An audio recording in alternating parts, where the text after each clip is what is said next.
स्थानीय प्रशासन,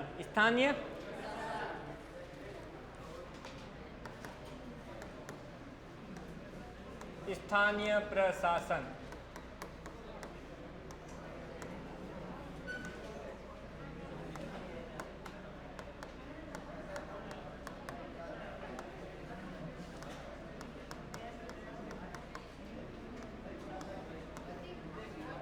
अब इधर ध्यान से सुनो, आज हम पढ़ेंगे स्थानीय स्वशासन। स्थानीय स्वशासन का मतलब होता है कि जिस स्थान के लोगों के द्वारा, किसी स्थान के द्वारा, उसी स्थान के लोगों के द्वारा शासन चलाया जाता है, उसे बोलते हैं स्थानीय स्वशासन। एक स्थान है, उसी स्थान के लोगों के द्वारा उसी स्थान का जब शासन चलाया जाता है, उसे बोलते हैं स्थानीय प्रशासन या स्थानीय स्वशासन। स्वशासन लिख लो, प्रशासन गलत लिया, स्वशासन अभी लिखना कुछ नहीं है, स्थानीय स्वशासन। और स्थानीय स्वशासन के अंदर दो पार्ट आते हैं, एक आता है पंचायती राज। पंचायती राज कहाँ होता है? ज़्यादा पंचायती हम गांव में करते हैं, इसलिए इसका नाम क्या है? पंचायती है। गांव में ज़्यादा पंचायती होती है। और शहरों के अंदर जिसको बोलते हैं उसे बोलते हैं नगर पालिका। तो सबसे पहले हम थोड़ा सा इसका इतिहास देखते हैं कि जो स्थानीय स्वशासन मतलब किसी स्थान के, कोई स्थान है, उसी स्थान का स्वशासन जब उसी लोगों के द्वारा, उन्हीं लोगों के द्वारा किया जाता है, उसे बोलते हैं स्थानीय स्वशासन। और थोड़ा सा हम इसकी हिस्ट्री देखते हैं, क्या स्थानीय स्वशासन क्या वर्तमान में ही शुरू हुआ है या पहले भी शुरू हुआ था? तो इसका हम थोड़ा सा पहले इतिहास देख लेते हैं। थोड़ी सी पहले आप बातें सुनना, फिर आप लिख लेना। इसका हम नॉर्मली अगर इतिहास देखें तो स्थानीय स्वशासन की शुरुआत दक्षिण भारत के अंदर एक राजवंश हुआ था जिसका नाम है चोल राजवंश। चोल राजवंश ने स्थानीय स्वशासन की स्थापना की थी। स्थानीय स्वशासन। उसके बाद देखें अंग्रेजों ने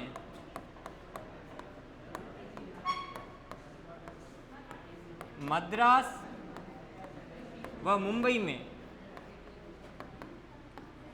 में नगर निगम की स्थापना की। नगर निगम।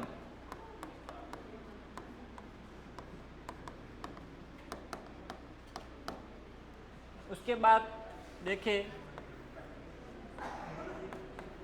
लॉर्ड रिपन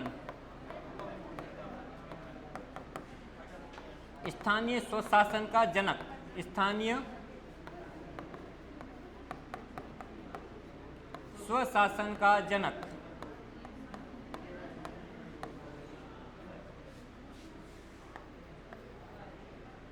और कह सकते हैं 2 अक्टूबर 1959।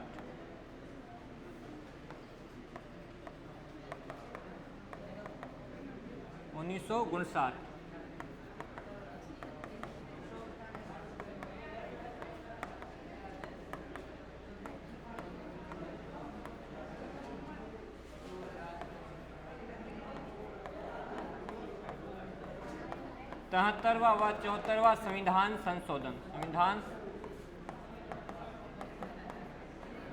संशोधन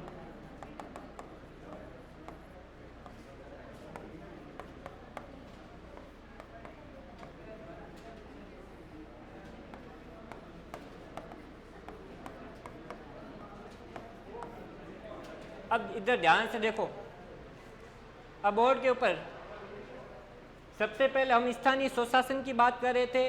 किसी स्थान का उसी स्थान के लोगों के द्वारा शासन किया जाता है, उसे बोलते हैं स्थानीय स्वशासन। और स्थानीय स्वशासन को भी हमने 2 भागों में बांटा है। एक है पंचायती राज, गांव में ज़्यादा हम पंचायती करते हैं, इसे बोलते हैं पंचायती राज। और दूसरा है नगरों के अंदर नगर पालिका। तो सबसे पहले हम थोड़ा सा स्थानीय स्वशासन की इतिहास जान लेते हैं। क्या भारत में सबसे पहले स्थानीय स्वशासन की शुरुआत कहाँ से हुई थी? तो इतिहास में सबसे पहले इसकी जानकारी कि दक्षिण भारत के अंदर जो तमिलनाडु वाला इलाका है, तमिलनाडु के अंदर एक राजवंश हुआ था जिसको बोलते हैं चोल राजवंश। चोल राजवंश ने अपने क्षेत्र के अंदर स्थानीय स्वशासन का शुरू किया था। स्थानीय स्वशासन जैसे कि एक राजा होता है, राजा क्या संभालता है? पूरा अपना राज्य संभालता है। राजा के मान लेते 4 बेटे होते हैं, तो उन 4 बेटों को बड़े बड़े प्रांतों में भेज देता है। राजा के 4 बेटे हैं तो चारों प्रांतों को संभालते, ये भी प्रांत, ये भी प्रांत, ये भी प्रांत। प्रांत के अंदर छोटे छोटे गांव आते, तो गांव को अंदर कौन होता है? सरपंच। तो ये जो प्रांत के अंदर जो राजकुमार, राजा के बेटे बैठे हुए, वो प्रांतों को संभालने के लिए, ये तो प्रांतों को संभाल रही है, लेकिन प्रांतों के अंदर में छोटे छोटे गांव भी होते हैं, तो गांव को संभालने के लिए ये जो राजकुमार होते थे, वो कोई ना कोई मुखिया खड़ा कर देते थे, मुखिया को एक निर्वाचन करते थे, जिसे बोलते थे ग्रामिक, ग्रामीणी सभा समिति, आपने शब्द पढ़े होंगे, उन्हीं को बोलते थे। वर्तमान में जिसको हम सरपंच बोलते हैं, उस समय उनको ग्रामिक बोलते थे, गांव का मुखिया, या ग्रामीणी बोलते थे। आपने सभा समिति वेद में पढ़े होंगे, वो भी कहीं ना कहीं गांव का स्वशासन संभालते थे। तो सबसे पहले हमें स्थानीय स्वशासन की जानकारी भारत में कहाँ से मिलती है? चोल राजवंश के अंदर मिलती है। उसके बाद चोल राजवंश ने स्थानीय स्वशासन शुरू किया था, यानी कि गांव का जो शासन है गांव के लोग ही संभालेंगे। उसके बाद अंग्रेजों ने भी भारत के अंदर स्थानीय स्वशासन की नींव डाली। सबसे पहले उनके पास बड़े बड़े 3 ही प्रांत थे। जो अंग्रेज थे उनके पास सबसे बड़े प्रेसिडेंसी, सबसे बड़े प्रांत है वो 3 थे। कौन से? मद्रास, बॉम्बे और बंगाल। बंगाल तो उस समय बहुत बड़ा था, राजस्थान का लगभग आज का 3 गुना। उस समय वर्तमान का पश्चिम बंगाल, बांग्लादेश, बिहार, उड़ीसा, थोड़ा सा तेलंगाना, ये पूरा का पूरा उस समय क्या था? बंगाल था। राजस्थान से 3 या 4 गुना बड़ा था, इतना बड़ा प्रांत था। और आज आप देखेंगे कि भारत के जो सबसे शक्तिशाली राज्य कभी हुआ करते थे बिहार और बंगाल, आज उनकी हद से ज़्यादा क्या है? स्थिति खराब हो गई है। बिहार जहाँ से कहते हैं कि गौतम बुद्ध जैसे महापुरुष का, महावीर स्वामी जैसे महापुरुष का, अशोक जैसा राजा हुआ, चंद्रगुप्त जैसा राज्य हुआ, जिसने पूरे भारत को, एक समय हुआ करता था 16 महाजनपद हुआ करते थे, 16 में से एक जनपद हुआ करता था मगध। तो कहते हैं कि उस मगध के अंदर एक राजा हुआ था चंद्रगुप्त मौर्य। उस चंद्रगुप्त मौर्य ने 15 महाजनपदों को हरा करके एक अखंड भारत का निर्माण किया था। एक समय वो बिहार था, एक समय आज बिहार देख लो, उस समय क्या स्थिति थी, आज बिहार की क्या स्थिति है। तो एक समय बिहार और बंगाल बहुत ही ज़्यादा विकसित थे, उसमें से बंगाल अंग्रेजों के पास उस समय था, बहुत ही बड़ा था। तो उस समय सबसे पहले चोल राजवंश में स्थानीय स्वशासन की जानकारी मिलती है। उसके बाद अंग्रेजों ने भी अपने क्षेत्रों के अंदर लोगों को थोड़ा थोड़ा प्रशासन सौंपा। सबसे पहले उन्होंने मद्रास के अंदर और बॉम्बे में नगर निगम की स्थापना की। उसके बाद एक अंग्रेज अधिकारी आता है लॉर्ड रिपन। वो क्या करता है? भारत के अंदर स्थानीय स्वशासन की कुछ न कुछ नींव डालता है। वो कहता है कि नहीं, गांव के लोगों को अगर अपनी ओर खींचना है तो थोड़ा थोड़ा क्या कर दो, गांव के लोगों को भी स्वशासन में भागीदारी देने दो। तो लॉर्ड रिपन ने क्या किया? ये भी भारत का एक वॉइस रहा है। इसने कहा कि लोगों को भी भारत प्रशासन में शामिल करना चाहिए। तो उन्होंने कहा कि बड़ा तो पद हम नहीं देंगे उनको, ऐसा करते एक छोटा सा पद गांव के अंदर ही संभाल देते हैं, छोटा सा, ताकि वो भी खुश रहेंगे, ज़्यादा पंचायती वो भी नहीं करेंगे, वो भी खुश रहेंगे, हमें भी अपना काम करने देंगे। तो लॉर्ड रिपन ने भारत में स्थानीय स्वशासन का जनक कहते हैं। उसके बाद 2 अक्टूबर 1959 को राजस्थान में बगदरी गांव है नागौर से, वहां पर नेहरू जी ने शुरू की। क्योंकि 1952 से लेकर के 1957 तक भारत के जो प्रथम प्रधानमंत्री वास्तविक रूप में नेहरू जी थे, 1957 के बाद दूसरा चुनाव होना था, तब नेहरू जी गांव गांव में जाते हैं और गांव गांव में जाकर के वोट मांगते हैं। लेकिन नेहरू जी को समस्या ये थी कि वो गांव में नहीं जा सकते थे। क्यों? अगर गांव में जाना है तो क्या होनी चाहिए? सड़क होनी चाहिए, और गांव में सड़कें तो बनी हुई नहीं थी। तब वो एक व्यक्ति को पकड़ते हैं जिसका नाम था बलवंत राय मेहता। और बलवंत राय मेहता को कहते हैं कि यार गांव के अंदर विकास क्यों नहीं हो पा रहा है, ऐसी क्या समस्या है कि गांव के अंदर विकास नहीं हो पा रहा है, गांव के अंदर सड़कें नहीं बन पा रही, गांव के अंदर स्कूल नहीं खुल पा रहे। तो बलवंत राय मेहता जी कहते हैं कि आप मेरे को 2 साल दो। 1957 में कहते हैं, बलवंत राय जी कहते हैं कि मेरे को 2 साल दो, मैं आपको 2 साल के अंदर बता दूंगा कि गाँव का विकास कैसे करना है। 1957 में नेहरू जी कहते हैं बलवंत राय मेहता को। 1959 के अंदर वो उनको सिफारिश देते हैं, अपनी रिपोर्ट प्रस्तुत करते हैं। और रिपोर्ट के अंदर कहते हैं कि गाँव के अंदर क्या लागू कर दो, 3 स्तर पर पंचायती राज की शुरुआत कर दो। नेहरू जी को बोला कि आप 3 लेवल पर, 3 स्तर पर, गांव के लेवल पर ग्राम पंचायत, पंचायत समिति और जिले पे जिला परिषद, इनकी स्थापना कर दो। तो नेहरू जी ने कहा नहीं यार, गांव को ऐसे प्रशासन सौंपना सही नहीं होता है। क्योंकि उस समय भारत के अंदर मान लेते हैं अगर 50 करोड़ के आसपास जनसंख्या थी, 1952 के आसपास, 57 के आसपास, उसमें से लगभग 35 से 40 करोड़ लोग पढ़े लिखे थे नहीं, उनको नाम भी लिखना नहीं आता था। ऐसे देश को चलाना जहाँ की जनसंख्या पढ़ी हुई नहीं है, क्या देश को चलाया जा सकता है? नहीं। तो प्रशासन तो आप कैसे सौंप सकते हो? एक घर को चलाना होता है तो माँ बाप के मतलब पसीने छूट जाते हैं, तो पूरे गांव को चलाना है, वो भी अनपढ़ लोगों को प्रशासन सौंपना। तो क्या करते हैं? तो उन्होंने कहा कि एक बार हम प्रैक्टिकल करते हैं, 1-2 गांव के अंदर लागू करके देखते हैं, अगर सेट हो गई तो ठीक है। और इसलिए गांधी जी 2 अक्टूबर को, गांधी जी की जयंती पर 2 अक्टूबर 1959 को बगदरी नागौर से क्या करते हैं? शुरू करते। किसके कहने पर? बलवंत राय मेहता के कहने। इसका मतलब जो पंचायती राज का जनक है वो किसको बोलते हैं? बलवंत राय मेहता को कहते हैं। अब ये शुरू हो गई है, अब धीरे धीरे समय की घड़ी आगे बढ़ती है, समय का पहिया आगे बढ़ता है। उसके बाद बलवंत राय मेहता के बाद एक और समिति आती है जिसका नाम था अशोक मेहता। अशोक मेहता समिति। हमेशा ऐसा होता है कि अगर कोई एक व्यक्ति काम करता है ना तो दूसरा व्यक्ति उसका सुपरविजन करता है, वो चेक करता है कि काम सही ढंग से हो रहा है या नहीं हो रहा है। बलवंत राय मेहता ने कहा था कि जो पंचायती राज है उसके लेवल कितने होने चाहिए? 3 लेवल होने चाहिए, ग्राम पंचायत, पंचायत समिति और जिला परिषद। अब अशोक मेहता, कौन? अशोक मेहता, न कि तारक मेहता। तो अशोक मेहता को कहा गया कि ये जो बलवंत राय मेहता ने जो बातें बोली थी इस बातों की आप चेकिंग करो, जांच करो, निरीक्षण करो कि ये वाली बातें कितनी सही है कितनी गलत है। तो व्यक्ति हमेशा दूसरों के अंदर क्या निकालता है? कमियां ही निकालता है। उन्होंने कहा कि जो बलवंत राय मेहता ने कहा था ना उसमें कोई दम नहीं है, जो मैं बोलूंगा ना उसमें दम होगा। तो उन्होंने कहा आपकी क्या बात है? उन्होंने कहा कि ये जो 3 लेवल है ना ये 3 लेवल नहीं होना चाहिए, ग्राम पंचायत, पंचायत समिति और जिला परिषद। उन्होंने जो 3 लेवल बोला वो 3 लेवल नहीं होना चाहिए, मेरे हिसाब से 2 ही लेवल होना चाहिए, एक गांव के लेवल पर, एक जिले लेवल पर। ग्राम पंचायत और जिला परिषद ही होनी चाहिए, पंचायत समिति तो होनी ही नहीं चाहिए। इसलिए आज भी बहुत सारे राज्यों के अंदर जो हमारा भारत का जो पूर्वोत्तर राज्य है ना, पूर्वोत्तर वाला पार्ट, ये वाला जो पूर्वोत्तर वाला पार्ट है ना, नागालैंड, मणिपुर, मिजोरम, अरुणाचल प्रदेश, वहां पर हमेशा द्विस्तरीय ही आपको देखने को मिलेगी, या तो ग्राम पंचायत और जिला परिषद, पंचायत समिति तो है ही नहीं। उसके बाद जैसे ही दूसरा व्यक्ति आता है, दूसरे व्यक्ति के कामों को भी कोई चेक करेगा। एक व्यक्ति और आता है GV.K. राव, तीसरा व्यक्ति कौन आता है? GV.K.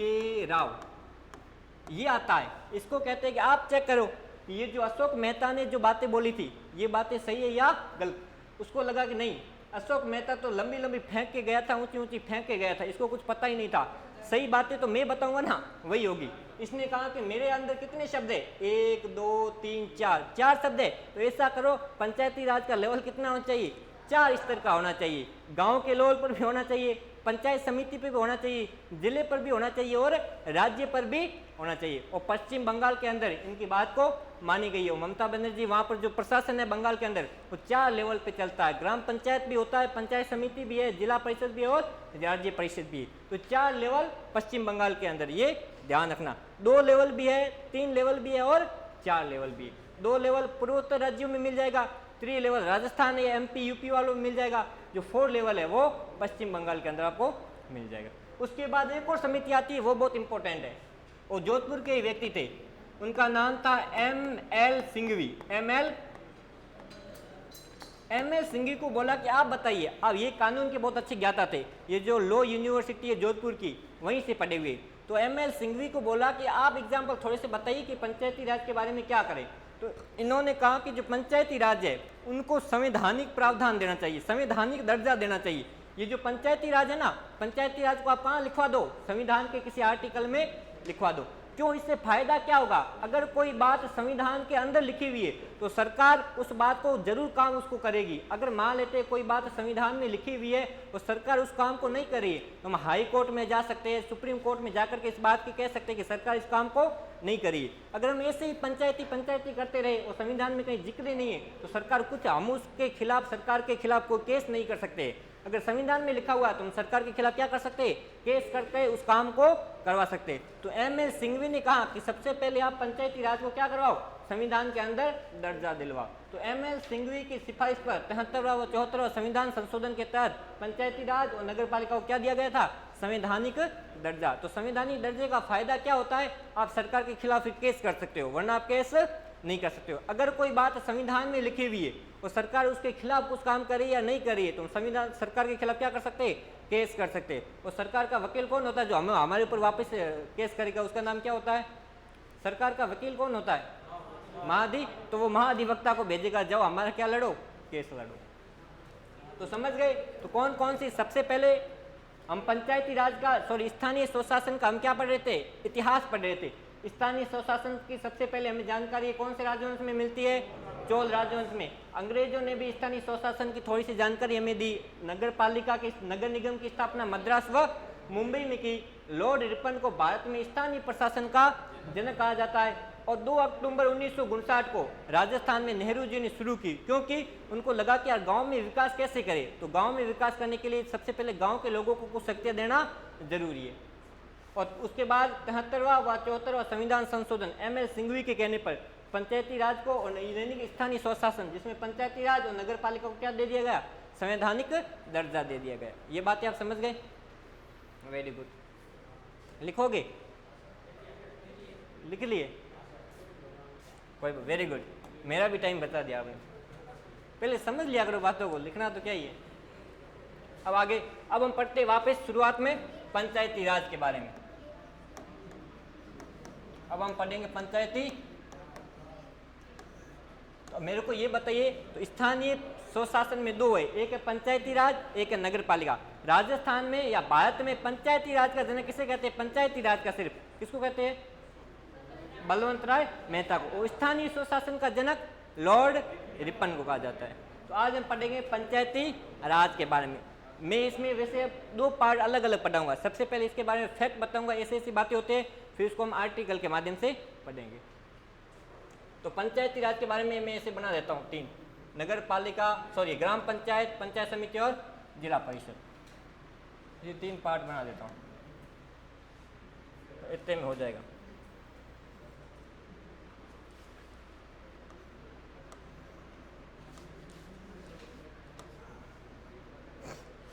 नाम, एक पढ़ते हैं ग्राम पंचायत,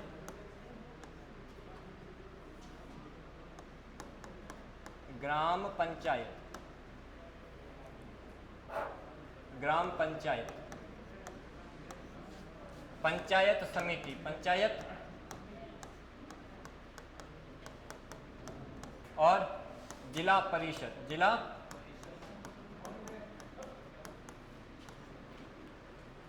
सबसे पहले इनके मुखियाओं को हम क्या कहते हैं, मुखिया को क्या कहते हैं, ग्राम पंचायत के मुखिया को क्या बोलते हैं, सरपंच।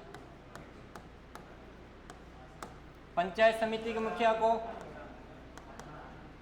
प्रधान, जिला परिषद के मुखिया को जिला प्रमुख कहते हैं।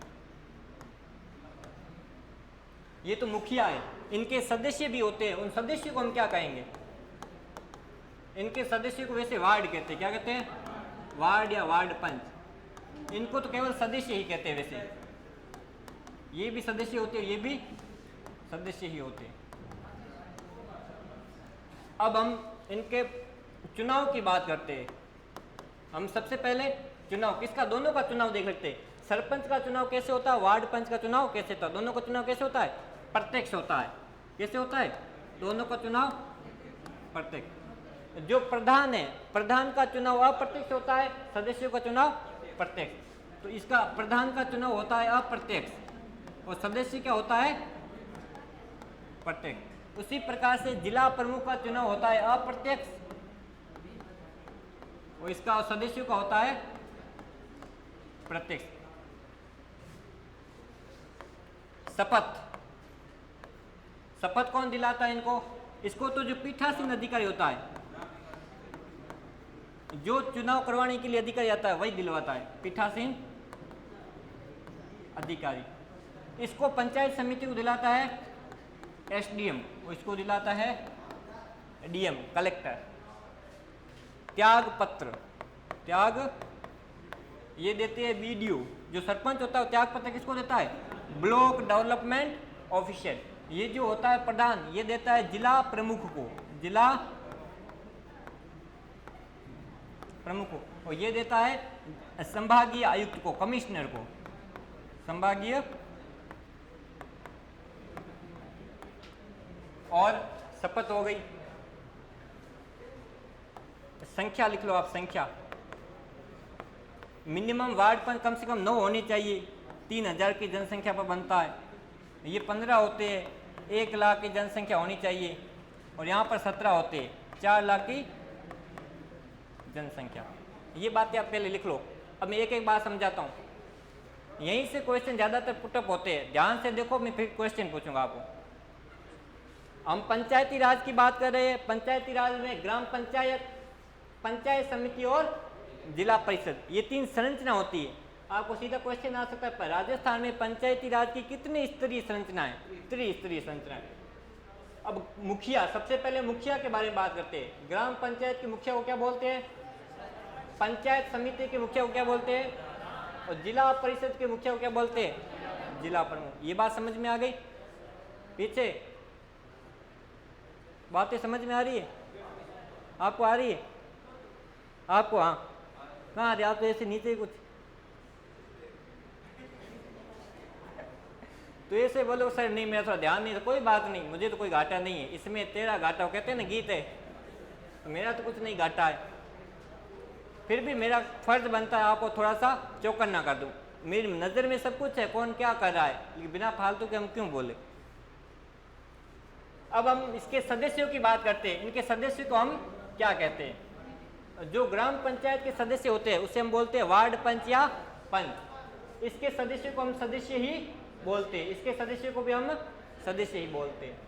अब हम यहाँ पर चुनाव की बात करें, सदस्यों का चुनाव अलग होता है, अध्यक्ष का चुनाव अलग होता है। ग्राम पंचायत में सरपंच का भी हम प्रत्यक्ष रूप से चुनाव होता है और पंचों का भी प्रत्यक्ष रूप से चुनाव होता है। दोनों को हम अलग अलग वोट देते हैं, दोनों के चुनाव होते हैं। लेकिन पंचायत समिति के अंदर सबसे पहले सदस्यों का चुनाव होता है। किसका होता है? सदस्यों का चुनाव होने के बाद वो कहते हैं, सदस्य आपस में जो चुन करके आते हैं वो एक मीटिंग करते हैं। उसके बाद जितने भी सदस्य चुन करके आते हैं, मान लेते 15 सदस्य पंचायत समिति से चुन करके आए, फिर 15 मिल करके उसमें से एक व्यक्ति को बोलेंगे कि हम इसको क्या बनाएंगे? प्रधान बनाएंगे। क्या बनाएंगे? प्रधान। इसका मतलब इसका चुनाव कैसे हो गया? अप्रत्यक्ष हो गया। क्या हो गया? अप्रत्यक्ष। यानी कि इन 15 लोगों ने मिलकर के एक व्यक्ति को बोला कि हम इसको क्या बना देंगे? प्रधान। इसका मतलब इसका चुनाव अप्रत्यक्ष, हमने यहाँ पर कोई वोट नहीं दिया। उसी प्रकार से जिला परिषद के अंदर भी क्या होता है? यही होता है। मान लेते हैं 17 सदस्य चुन करके आ गए, उसमें से कहा कि इस एक व्यक्ति को 16 व्यक्तियों ने कहा कि हम इस व्यक्ति को क्या बनाएंगे? जिला प्रमुख बनाएंगे। इसका जिला प्रमुख का चुनाव भी कैसा होता है? अप्रत्यक्ष होता है। बाकी सबका क्या होता है? प्रत्यक्ष होता है। केवल और केवल सरपंच का चुनाव क्या होता है? प्रत्यक्ष। यानी केवल एक इस मुखिया का चुनाव प्रत्यक्ष रूप से होता है, बाकी सबका क्या होता है? अप्रत्यक्ष रूप से होता है। तो हो गया, पता चल गया चुनाव कैसे होता है, प्रत्यक्ष या अप्रत्यक्ष। अब इनको जो शपथ होता है, शपथ कौन दिलाता है? पीठासीन अधिकारी का मतलब होता है जो चुनाव होता है ना, चुनाव के समय एक अधिकारी साथ आता है जो पूरा ध्यान रखता है कि काम सही हो रहा है या नहीं। तो आपको पता है कि जो सरपंच होता है उसके चुनाव सुबह होते हैं, शाम तक क्या आ जाता है? रिजल्ट आ जाता है। तो सरपंच वैसे खाता ही होता है, फटाफट के मेरे को शपथ दिला, सील दो, मैं यहाँ पर क्या बन जाऊँ? सरपंच। इसलिए पीठासीन अधिकारी होता है, शाम के समय, सुबह चुनाव होता है, शाम के समय रिजल्ट घोषित होता है, और जो पीठासीन अधिकारी चुनाव करवाने के लिए आता है वो हाथों हाथ उसको क्या दिला देता है? शपथ दिला देता है। इसलिए जितने भी सदस्य होते हैं और सरपंच होते हैं उनको शपथ कौन दिलाता है? पीठासीन अधिकारी। क्यों दिलाता है? क्योंकि सुबह चुनाव होते हैं, शाम तक रिजल्ट आ जाता है, और पीठासीन अधिकारी कहता है ठीक है मैं तेरे को शपथ दे देता हूँ। एमएलए एमपी में जैसे आज चुनाव होते हैं कि आज का आज रिजल्ट आ जाता है? नहीं, 1 महीने बाद रिजल्ट आता है। एमपी का अभी तो रिजल्ट नहीं आया, 4 जून को आएगा। अभी भी देश के अंदर चुनाव हो रहे हैं, पता है ना, अभी तो चुनाव पूरे नहीं हुए, अलग अलग राज्यों में हो रहे हैं, यूपी साइड उधर हो रहे हैं, दिल्ली साइड। इनको अब पंचायत समिति है, पंचायत समिति का जो प्रमुख होता है प्रधान को जो चुनाव प्रधान होता है वो कहाँ होता है? पंचायत समिति में होता है। इसको जो होता है वो कौन शपथ दिलाता है? जो पंचायत समिति का सबसे बड़ा प्रशासनिक अधिकारी कौन होता है? वहाँ पर एसडीएम होता है। इसको प्रशासनिक अधिकारी कौन दिलाता है? एसडीएम है, वो शपथ दिलाता है। एसडीएम कहता है कि हाँ भाई साहब कौन हो? प्रधान हूँ। किस लिए आए हो? अभी चुनाव जीत करके आया हूँ, तो आजा मैं तेरे को क्या दिलाऊं? शपथ दिलाऊं। तो उसी प्रकार से जिले के अंदर जिला प्रमुख को सबसे बड़ा प्रशासनिक अधिकारी कौन दिलाता है? डीएम साहब शपथ दिलाते हैं। समझ गए? शपथ हमेशा प्रशासनिक अधिकारी ही दिलाते हैं। यहाँ पर भी प्रशासनिक अधिकारी, लेकिन हाथों हाथ शपथ दिला देते हैं। अब त्याग पत्र हमेशा अपने से ऊपर वाले लेवल को दिया जाता है। अपने समकक्ष व्यक्ति को या नीचे वाले व्यक्ति को आप कभी त्याग पत्र नहीं दे सकते हो। त्याग पत्र हमेशा हायर लेवल का जो रैंक वाला अधिकारी होता है उसको क्या दिया जाता है? त्याग पत्र। एक होता है BDO, block development officer. Video अलग होता है, बीडीओ अलग होता है। ये खंड विकास अधिकारी। कौन सा विकास अधिकारी? खंड विकास अधिकारी होता है। तो जो सबसे पहले सरपंच होता है वो अपना त्याग पत्र किसको देता है? Block development officer. वीडियो को नहीं दे सकता है, वीडियो उसके क्या है? समकक्ष है, उसके बराबर है, इसलिए बीडीओ को देता है। किसको देता है? बीडीओ को देता है। उसी प्रकार से जो ये प्रधान है, प्रधान के ऊपर कौन होता है? जिला प्रमुख होता है। जिले पर होता है, ये पंचायत समिति पे होता है, इसलिए ये जिला प्रमुख को अपना त्याग पत्र देता है। और ये जो जिला प्रमुख होता है ये अपना त्याग पत्र किसको देता है? संभागीय आयुक्त को देता है, कमिश्नर को देता है। तो ये बात समझ गए, त्याग पत्र हमेशा हायर रैंक वाले को दिया जाता है। उसके बाद संख्या, यानी कि न्यूनतम कितनी संख्या हो सकती है। एक गांव है, अगर एक गांव के अंदर 3000 लोग है, मतलब 3000 वोटर है, तो वहां पर क्या बन जाती है? ग्राम पंचायत बन जाती है। मान लेते हैं जैसे ओशिया के अंदर अगर 2500 ही लोग हैं, तो क्या वहां पर ग्राम पंचायत बन सकती है? नहीं बन सकती है। तो ओशिया को ग्राम पंचायत कैसे बनाएंगे? पास वाला गांव है जैसे खेतासर है, वहां की जनसंख्या को जोड़ करके आप कितने बना सकते हो? 3000 है, उससे ज्यादा बना सकते हो। तो कम से कम अगर कोई किसी गांव को ग्राम पंचायत घोषित करना है तो कितनी जनसंख्या होनी चाहिए? 3000 होनी चाहिए। तो कम से कम कितने वहां पर पंच होने चाहिए? 9 पंच होने चाहिए। और मान लेते हैं जैसे कि जनसंख्या लगातार बढ़ती है ना, तो पंच भी बढ़ते रहते हैं। मान लेते हैं जैसे इस गांव की जनसंख्या जैसे 3000 ओशिया की, और 3000 से जैसे 4000 हो गई, तो कितने पंच बढ़ जाएंगे? 2 पंच और हो जाएंगे। अब कुल कितने पंच हो गए? 11 पंच। तो ओशिया के अंदर लगभग बहुत ज्यादा पंच होंगे, 25-30 पंच होंगे। तो जैसे जनसंख्या बढ़ती है, 3000 पे तो 9 होते हैं, उसके बाद अगर गांव की जनसंख्या 1000 बढ़ गई, 2 हो गए, 5000 बढ़ गई तो कितने होंगे? कितने पंच बनेंगे? 5000, 10 बनेंगे। कितने बनेंगे? 10 बने। आपको लगता है गलत तो नहीं बोलूं? बोल दिया करो, जो होगा सो देखा जाएगा। तो जैसे 1000 जनसंख्या बढ़ती है तो 1000 की जनसंख्या पर कितने? 2 पंचों की संख्या बढ़ जाती है। उसी प्रकार से जो पंचायत समिति होती है, पंचायत समिति कब बनती है? जब वहां की जनसंख्या कितनी हो जाए? 1 लाख होते हैं। कितनी? 1 लाख। 1 लाख पे 15 क्या होते हैं? सदस्य होते हैं। और अगर मान लेते हैं अगर 15,000 जैसी जनसंख्या बढ़ती है, 1,15,000 हो गई, इसका मतलब 2 पंच, 2 सदस्य और बढ़ जाएंगे। हर बार 2-2 सदस्य ही बढ़ते हैं जनसंख्या पे। जैसे ही 15,000 जनसंख्या, जैसे 1 लाख जनसंख्या है तो 15 तो पहले से, मान लेते हैं उस क्षेत्र की जनसंख्या 1,15,000 हो गई, तो कितने हो जाएंगे? 2 और बढ़ जाएंगे, 17 हो जाएंगे। उसी प्रकार से जिला परिषद की बात करते हैं, 4 लाख, अगर किसी जिले की जनसंख्या 4 लाख है, आप जोधपुर को देखेंगे, नगर पालिका, नगर परिषद, नगर निगम सब कुछ आपको मिल जाएगी। क्यों? क्योंकि वहां पर सारी कंडीशन लागू होती है। जैसे ओशिया है, ओशिया के अंदर एसडीएम भी बैठता है, तहसीलदार भी बैठता है, पंचायत समिति भी, सब कुछ है। क्यों? सारी कंडीशन लागू होती है। अगर किसी क्षेत्र की, किसी जिले की जनसंख्या 4 लाख है, तो कम से कम कितने वहां पर सदस्य होंगे? 17 होंगे। और अगर मान लेते 1 लाख जनसंख्या बढ़ती है, कितनी जनसंख्या? अब जिले के अंदर 1 लाख जनसंख्या बढ़नी चाहिए, तो 2 और सदस्य आ जाएंगे। अगर 4 लाख से जनसंख्या 4 लाख में तो 17 है, 4 लाख से जनसंख्या जैसे 1 लाख बढ़ी, 5 लाख हुई, 2 सदस्य और बढ़ जाएंगे। तो ये सदस्य आप बढ़ते रहते हैं, जनसंख्या के आधार पर बढ़ते रहते हैं। तो ये थोड़ा सा आप ध्यान रखना। एक बार वापस देख लेना, कम से कम ग्राम पंचायत में 9 वार्ड पर सदस्य होते हैं, पंचायत समिति में 15 सदस्य होते हैं, तो जिला परिषद में कम से कम 17, ये कम से कम होते हैं। अगर मानते कोई ग्राम पंचायत, तो वहां की जनसंख्या कितनी होती है? 3000 होती है। अगर किसी क्षेत्र की जनसंख्या 1 लाख है, तो वो क्या होती है? पंचायत समिति बन जाती है। अगर किसी जिले के अंदर 4 लाख निवासी है, तो क्या बन जाती है? जिला परिषद बन जाती है। समझ गए इस बात को? और जनसंख्या वाली रहे, याद रहे तो ठीक है कि 1000 बढ़ गए तो 2, इधर 15,000 बढ़ गए तो 2, इधर 1 लाख बढ़ गए तो थोड़ा सा ध्यान रखना। ये पंचायती राज के बारे में मोटा मोटा यही खाका था। अब हम थोड़े से इसके अंदर आर्टिकल पढ़ते हैं। संविधान के अंदर पंचायती राज के बारे में क्या बातें हमने बताया ना, 73वां व 74वां संविधान संशोधन, जिसके तहत उसको संवैधानिक दर्जा, मतलब संविधान के अंदर लिख दिया गया, हाँ संविधान में इसका जिक्र है। कौन से आर्टिकल में क्या क्या बातें, उसके बारे में थोड़ी सी हम चर्चा कर लेते हैं।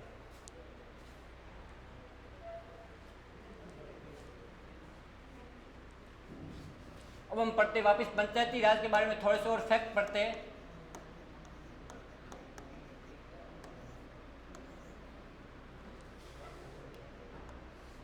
कौन सी समिति ने अनुशंसा की थी?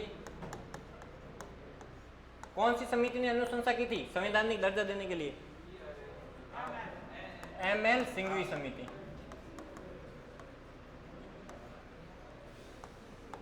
कौन से आर्टिकल में संवैधानिक दर्जा है? मैं संविधान संशोधन थोड़ी पूछ रहा हूं, कौन से आर्टिकल, संविधान का कौन सा आर्टिकल है? 243 से लेकर के 243, मेरे को बता सकते हो? आर्टिकल 243 से लेकर के आर्टिकल 243 ओ तक कुल कितनी संख्या हो गई? बताओ, रीजनिंग पढ़ते हो ना आप? आर्टिकल 243 से लेकर के आर्टिकल 243 ओ तक 15 प्लस 1 कितने हो गए? 16। यानी कि ऐसे है, आर्टिकल 243 243 ए 243 बी, ए से लेकर ओ तक तो 15 हो गए। एक आर्टिकल 200, कितने कुल आर्टिकल हो गए? 16 हो गए। कितने हो गए? 16 हो गए। तो संवैधानिक दर्जा कौन से आर्टिकल में? 243 ओ तक। और कौन सी अनुसूची के अंदर है? अनुसूची 11वीं। कौन सी अनुसूची? अनुसूची क्या होती है, किसी को पता है? संविधान के भाग कौन से में है? भाग 9 में है। फिर हम कुछ आर्टिकल भी लिख देते हैं। 243 के अंदर क्या लिखी हुई है? परिभाषाएं दी हुई है पंचायती राज की। आर्टिकल 243 ए के अंदर क्या है? ग्राम सभा है। क्या है? ग्राम सभा है। 5-7 आर्टिकल लिखवाऊंगा। 243 बी के अंदर क्या है? पंचायती राज का गठन है। पंचायती राज का गठन है। 243 सी के अंदर क्या है?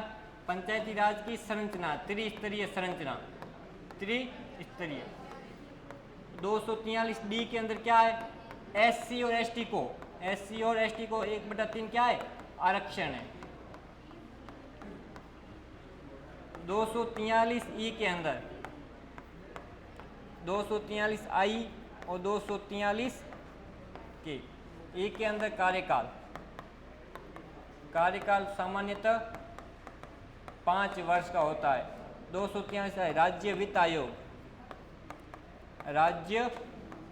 आयोग, और इसमें राज्य निर्वाचन आयोग।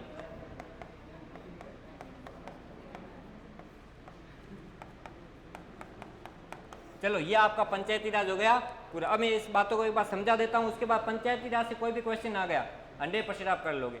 देख लो, एक बार मैं वापस पूरा रिवीजन भी करवाऊंगा। मैंने सुबह पहले से लेकर के अभी तक क्या पढ़ा है, सारी 5 मिनट में बातें क्लियर भी करूंगा। सबसे पहले हम पढ़ते हैं पंचायती राज के बारे में थोड़े से फैक्चुअल बातें। किसकी अनुशंसा पर इसको संवैधानिक दर्जा दिया गया? ML सिंघवी समिति के कहने पे। इससे पहले इसका मतलब 2-3 समितियां हमने और भी पढ़ी थी, वो भी आपके दिमाग में आनी चाहिए। सबसे पहले बलवंत राय मेहता, फिर तारक मेहता, अशोक मेहता, फिर GVK राव समिति। उन्होंने कौन कौन सी सिफारिश दी थी कि 2 स्तरीय और 3 स्तरीय और 4 स्तरीय। संवैधानिक दर्जा संविधान में कौन से आर्टिकल में लिखा हुआ है? 243 से लेकर के 243 ओ तक, यानी कि 16 आर्टिकल है कुल। कौन सी अनुसूची में है? 11वीं अनुसूची में। अनुसूची क्या होती है, किसी को पता है? अनुसूची क्या होती है? अनुसूची आप ये समझिए, जैसे आर्टिकल 1 के अंदर लिखा हुआ है, जो संविधान का जो अनुच्छेद 1 है उसमें लिखा हुआ है कि भारत के अंदर 28 राज्य होंगे और 8 केंद्र शासित प्रदेश होंगे। वर्तमान में 28 राज्य और 8 क्या है? केंद्र शासित प्रदेश है। ये सिर्फ इतना ही लिखा हुआ है आर्टिकल 1 के अंदर, लेकिन 28 राज्यों के नाम वो कहाँ पर लिखे हुए? वो अनुसूचियों के अंदर लिखी हुई। अगर आर्टिकल 1 के अंदर हम 28 राज्य और 8 अनुसूची 28 राज्य और 8 यूटी के भी नाम लिख लेंगे तो भारत का संविधान तो क्या हो जाएगा? हद से ज्यादा बड़ा हो जाएगा। इसलिए जैसे आपके कभी किताब के अंदर आता है कि जैसे कि राजस्थान के अंदर जो जयपुर है वो राजस्थान के पूर्व में है, लेकिन वहां पर राजस्थान का मैप नहीं होता है। क्यों? क्योंकि फिर इतना बड़ा स्पेस आ जाएगा तो पन्ने और किताब के बढ़ जाएंगे। तो कहता है कि यहाँ का जो मैप है वो आपके पीछे जो लास्ट पेज है वहां पर दिया गया है। तो उसी प्रकार से जो ये अनुसूची होती है, अनुसूचियों के अंदर संविधान की क्या होती है? व्याख्या की हुई होती है। क्या होती है? व्याख्या की हुई होती है। समझ गए अनुसूची क्या होती है? यानी कि संविधान की जो व्याख्या करने के होता है वो किसमें होता है? अनुसूचियों में होता है, वरना संविधान भारत का बहुत ज्यादा बड़ा बन जाएगा। यहाँ पर संविधान के शब्दों की व्याख्या की हुई। संविधान के अंदर भाग कितने, कौन से भाग में है? 9वें भाग में। वैसे तो 22 भाग है। जैसे आप हिंदी पढ़ते हो तो कहते हैं हिंदी पार्ट 1, पार्ट 2, 4-4, 5-5 एक सब्जेक्ट की किताबें होती है। उसी प्रकार से यहाँ पर भी कौन सा भाग है? संविधान के भाग 9 के अंदर पंचायती राज का जिक्र किया गया है। अब आर्टिकल हम पढ़ते हैं 243। आर्टिकल 243 में क्या लिखा हुआ है? पंचायती राज की परिभाषा दी हुई है। आर्टिकल 243 ए के अंदर क्या है? ग्राम सभा का जिक्र किया गया है। ग्राम सभा क्या होती है?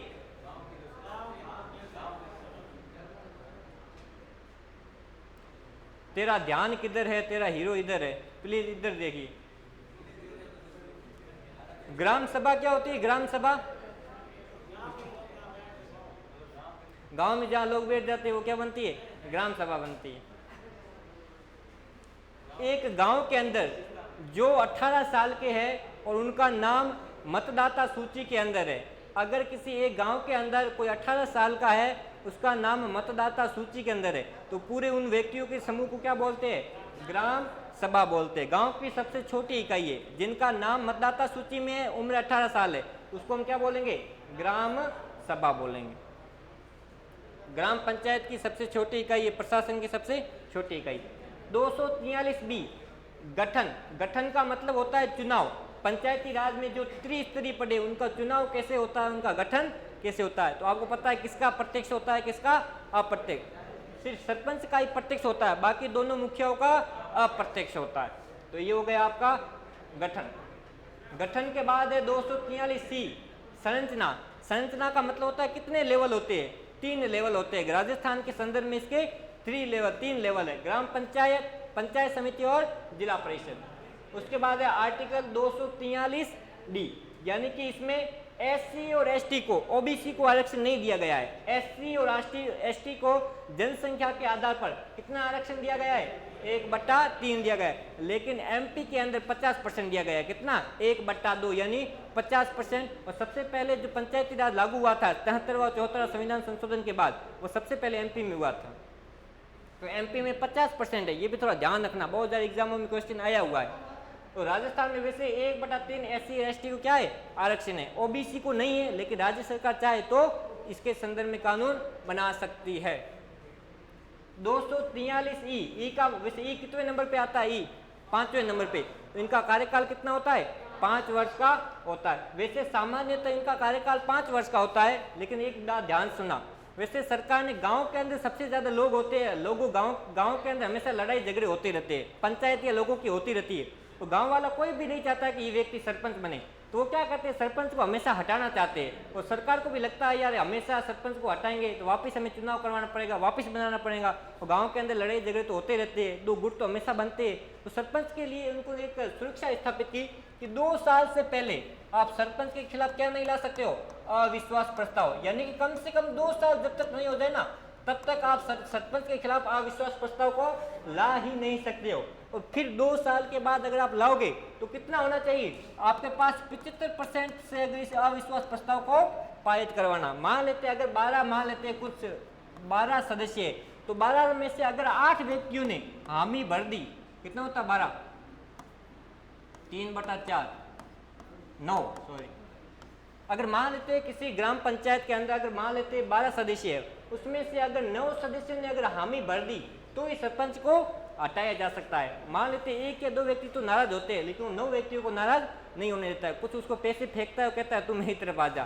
तो इसलिए सरपंच को अगर हटाना है, पहली बात है कि 2 साल तक तो आप उसके खिलाफ अविश्वास प्रस्ताव भी नहीं ला सकते हो। और फिर अगर लेके आना है तो कितने से पारित होना चाहिए? 75%, यानी कि 3/4 से पारित होना चाहिए। मान लेते अगर 12 व्यक्ति है तो 9 व्यक्ति अगर उसको सपोर्ट में हो कि नहीं हटाना चाहिए, तो ही वो हटाया जा सकता है। और तीसरी बात क्या है कि मान लेते अगर कोई सरपंच है, 3 साल के बाद बाई चांस लोग उसको हटा ही देते हैं। गांव के अंदर हमेशा लड़ाई झगड़े होते हैं कि इसको सरपंच क्यों बनने दिया।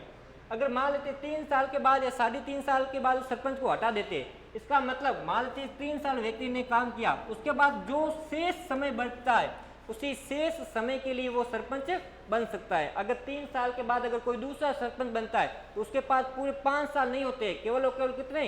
जो शेष समय होता है, इसका मतलब केवल उसके पास 2 साल ही बचेंगे। इसलिए सरपंच को हटाना बहुत ही मुश्किल होता है। 2 साल तक आप उसके खिलाफ अविश्वास प्रस्ताव नहीं ला सकते हो। अगर फिर भी लाते हो तो 75% से सिद्ध होना चाहिए। उसके बाद भी अगर वो हट जाता है तो जो शेष कार्यकाल होता है उसको लगता है या 5 साल का तो मिलेगा ही नहीं, 2 महीने के लिए, 1 साल के लिए मिलेगा, तो वो नहीं हटाता है।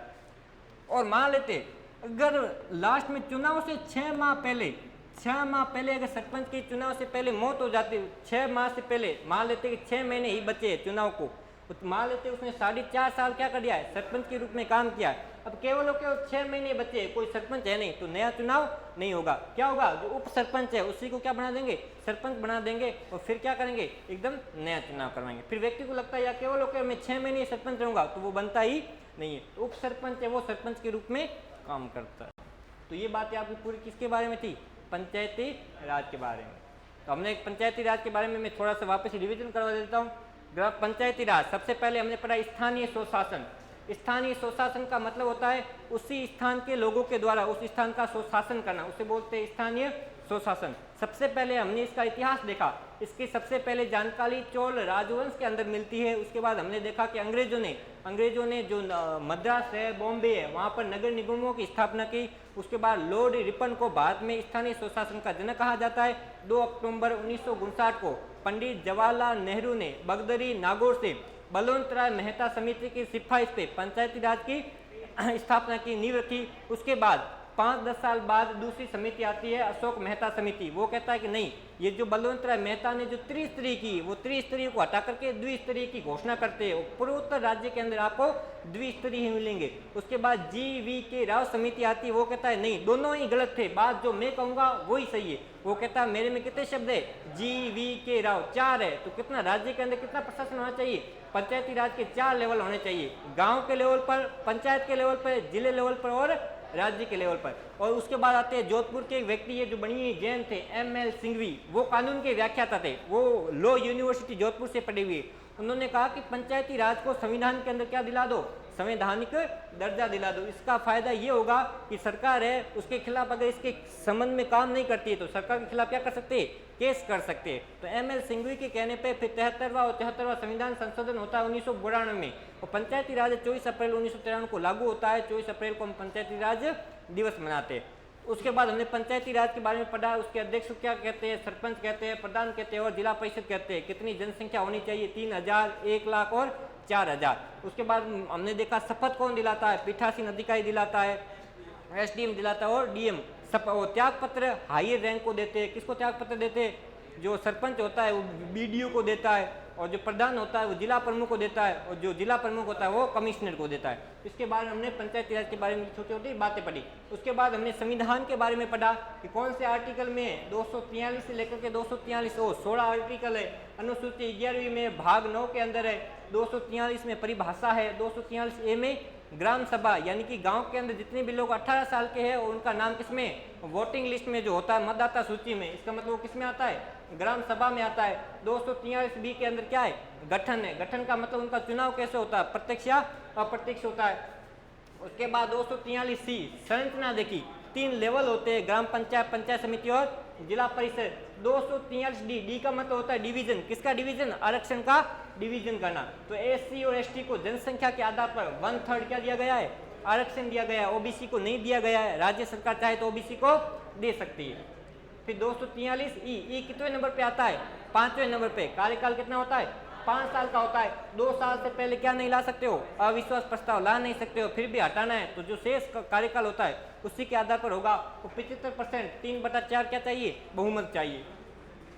वैसे आई आपको पता है, तारक मेहता में जो सोनू मम्मी को क्या बुलाती है, आई बुलाती ना। आई का मतलब मम्मी हो, मम्मी के पास क्या होता है, पैसे होता है, वित्त होता है। तो 243I के अंदर क्या है, राज्य वित्त आयोग। ये राज्य सरकार को कहता है कि आप पंचायती राज को क्या दो, काम करने के लिए पैसे दो। ये कहता है नगर पालिका और पंचायती राज को राज्य सरकार से किस लिए कहता है, पैसे देने के लिए सिफारिश करता है। और 243 के ये राज्य निर्वाचन आयोग है जो कि क्या करवाता है, इनके चुनाव करवाता है। ये आपका क्या हो गया, पंचायती राज पूरा हो गया।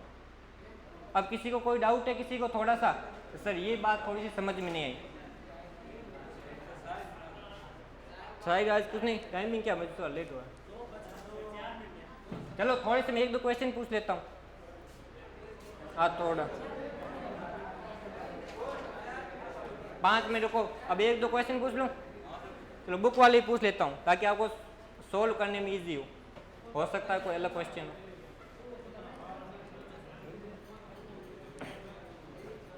अच्छा शायरी सुनाओ, चलो एक ऐसे ही सुन लो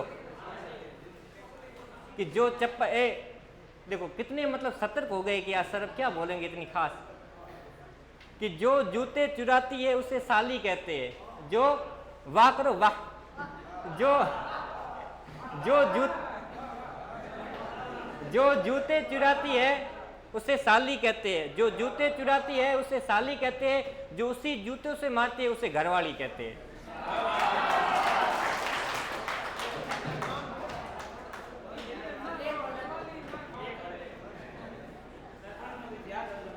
अब चलो 1-2 क्वेश्चन भी देख लो। तो कल हम पढ़ेंगे जिला प्रशासन, वो भी 1 घंटे का ऐसा ही टॉपिक है। एक क्वेश्चन है आपके, आवाज नहीं। राज्य सरकार ग्राम पंचायतों को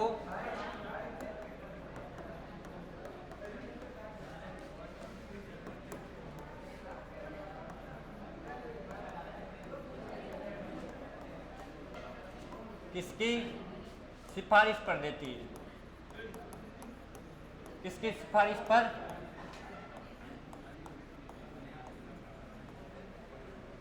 इसके ऑप्शन है राज्यपाल, सीएम,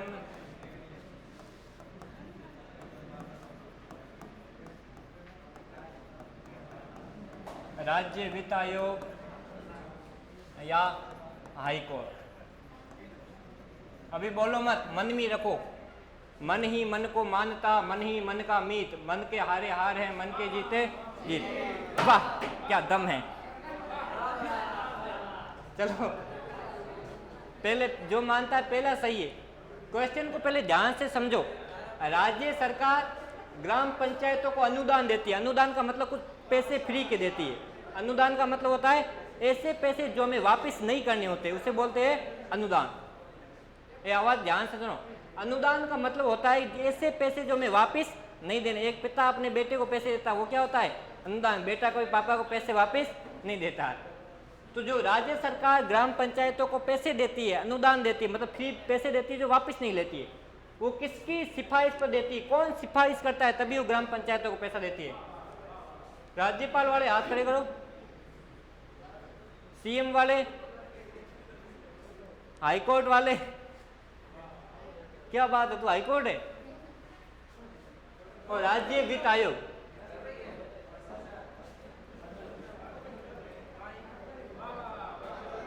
वेरी गुड। यानी जो राज्य सरकार है वो ग्राम पंचायतों को पैसा किसके कहने पे देती है? राज्य वित्त आयोग के। कोई बात नहीं, गलती हो गई। एक क्वेश्चन और पूछ देता हूं।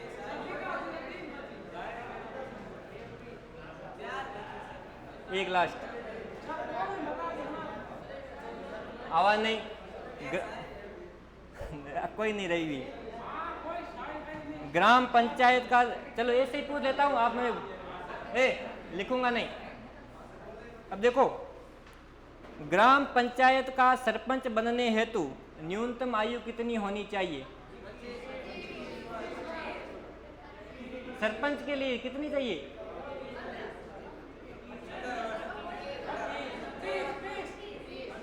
21 चाहिए। कितनी चाहिए?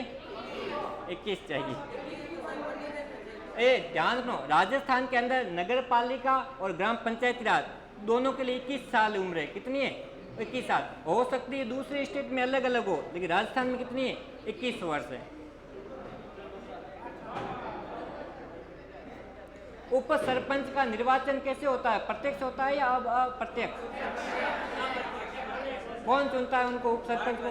वार्ड पंच और सरपंच मिलकर।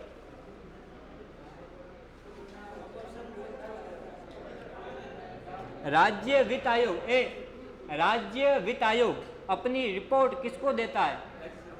राज्यपाल को देता है। और राज्यपाल मतलब राज्यपाल के तहत तो विधानसभा में प्रस्तुत करता है। जिला परिषद का अध्यक्ष कौन होता है? ये सारे मैं इसी की पूछ रहा हूँ। आपके पास किताब तो सबके पास है ना, जाकर के देखना कितने आपसे सही हो रहे हैं। फिर पूछना सर मेरा ये गलत हो गया, ये गलत हो गया, तो क्यों गलत हुआ, मैं आपको रीजन दूंगा। जब तक आप खुद मेहनत नहीं करोगे आपकी गलती कहाँ हो रही है? देखो बैग तो आपने लगा ली पीछे, अब लगा के बैठे रहो। हम भी कभी ऐसे लगातार और देखो, और देखो ये राजस्थान में पंचायती राज की शुरुआत कहां से हुई? नागौर बगदरी। एक क्वेश्चन अच्छा है, पंचायती राज का प्रधान लक्ष्य क्या है? मतलब पंचायती राज की जो स्थापना की गई ना, वो क्यों की गई है? गांव के विकास के लिए, यानी शक्तियों का विकेंद्रीय। ये क्वेश्चन पक्का आएगा, लिख लो। ये क्वेश्चन पक्का आएगा। कि पंचायती राज की स्थापना क्यों की गई, उसका उद्देश्य क्या है। इसका उद्देश्य ये है ताकि गांव का विकास हो सकते, यानी कि जो सरकार है ना उसने अपनी शक्तियां किसको दे दी है, पंचायती राज को दे दी। इसका मतलब शक्तियों का क्या हो गया है, विकेंद्रीकरण। विकास तभी हो सकता है जब शक्तियां विकेंद्रीकृत हो। सबसे नीचे वाले क्षेत्र के पास जब शक्तियां होगी ना, हकीकत में विकास क्या होगा, तभी हो सकता है। ठीक है, शायरी वायरी तुम्हें याद नहीं, देखता हूँ हो तो मोबाइल नहीं लाए।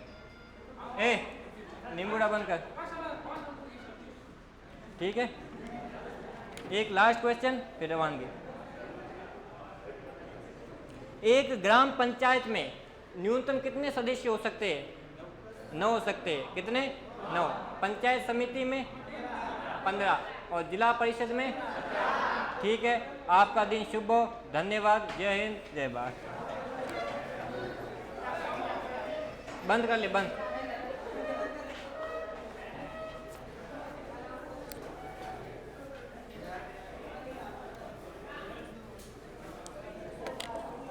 और भाई